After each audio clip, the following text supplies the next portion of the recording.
Първите страници от историята на хуманитарна гимназия Свети Кирил и Методий са белязани от знаците на непознати по своя обем и дълбочина промени в живота на българското общество. Да избереш хуманитаризма като стратегически път на развитието на гимназията във време на ценностен хаос, каквито се оказват 90-те години на 20 век, е изключително отговорно дело. Предстои кардинално преориентиране на учебния процес и учебните програми. Целта е ясно формулирана – младите хора да получат образование, адекватно на европейските стандарти. Светът влезе в класните стаи и те се отвориха за света. Създават се условия за модерен учебен процес, профилиран хуманитарно и осигуряващ задълбочено овладяване на история, география, философия, литература и чужди езици. Изгражда се трайни връзки с водещите вузове и културните институти в Казанлък и България. Чести гости на гимназията са професори и доценти, видни деятели на българската култура и наука. Днес без колебание можем да кажем, че хуманитарна гимназия Свети Кирил и Методий се утвърди като притегателен център за младежите и те прекрачват нейния праг с ясно съзнание, че ще получат задълбочено, полезно и атрактивно за динамично променящите се условия на живот образование. В гимназията работи отлично подготвения преподавателски състав, който традиционно залага на функционалното овладяване на знанията, стимулирането на учениците към самостоятелна изява и към екипност в работата по различни проекти.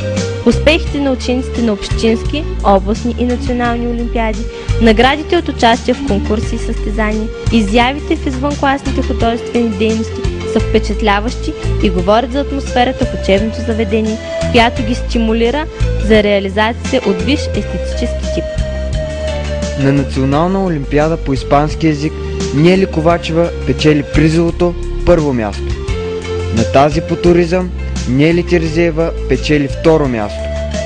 Даниела Гороломова достига до национален кръг на олимпиадата по български език и литература. Две поредни години, 2006 и 2007 година, Атина Пашова и Кристина Димитрова участват в национална олимпиада по испански език. Мария Чокова заема първо място на областна олимпиада по английски език. Златязара Вълчева участва в два от кръговете на националната олимпиада по философия. А Николай Иванов в 3, като след отличното си представяне в последния е приет без изпит в Софийския университет Климент Охридски. Специалност философия. В периода от 1994 до 2007 година 8 ученици се класират и участват в 6 от националните кръгове на тази олимпиада. В гимназията е организиран клуб дебати, където учениците усъвършенстват своите способности убедително да защитават възгледи по актуални проблеми.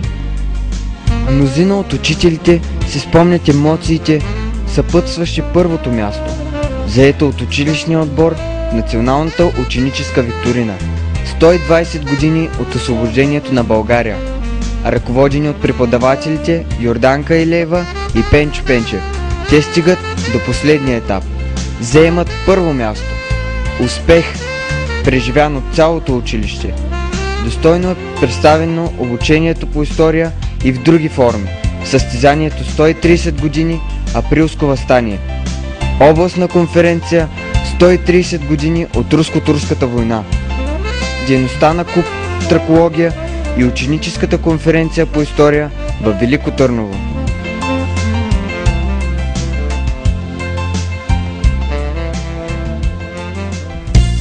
Запомнящи са спектаклите на преподавателя по български език и литература Тотка Гечева за буквите "Спасете нашите души", "Вечната и святата", с който учениците участват на Националния театрален фестивал в град Шумен.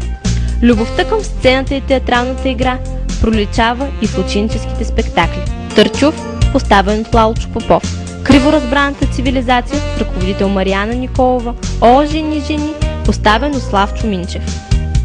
Висока оценка за художествената стойност получават издадения през 1993 г. вестник "Ученическо слово". традициите на Казанлъшкото педагогическо училище възобновява Христо Лечев, продължение от Антония Тенева, преподавател в ЗИП по журналистика. Любими и очаквани са организираните от учителите по география практикуми в различни региони на България. Учениците се докосват до красотата на природните забележителности, исторически паметници, които пробуждат от тях родолюбие и гордост.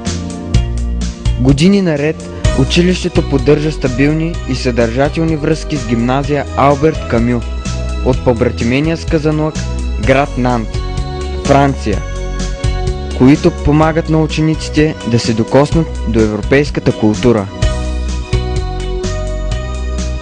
Сред цивилизационните ценности, които гради гимназията, е и съзнателния и траен интерес към физическото усъвършенстване, като необходима предпоставка за хармонично развитие и противовес на ред вредни навици и пороци, превърнали се в бич за съвременната младеж.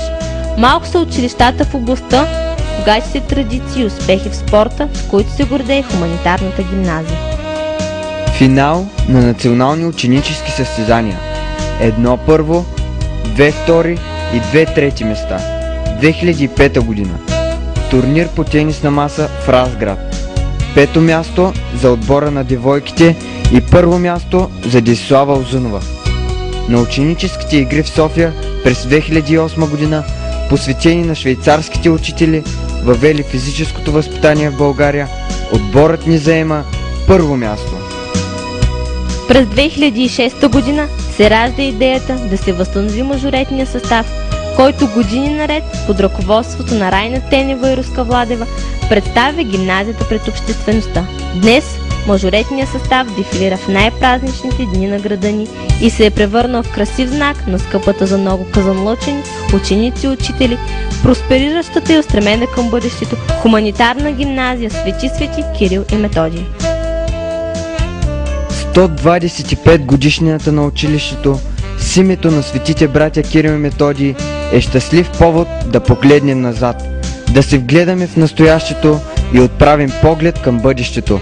Миналото ни кара да се гордеем, настоящето ни дава заслужено удовлетворение, че възпитаниците на гимназията от граждани на Казанлък се превръщат в самоуверени граждани на Европа и света, а знанията, получени тук, са им отворили вратите на най-реномираните учебни заведения в България и света.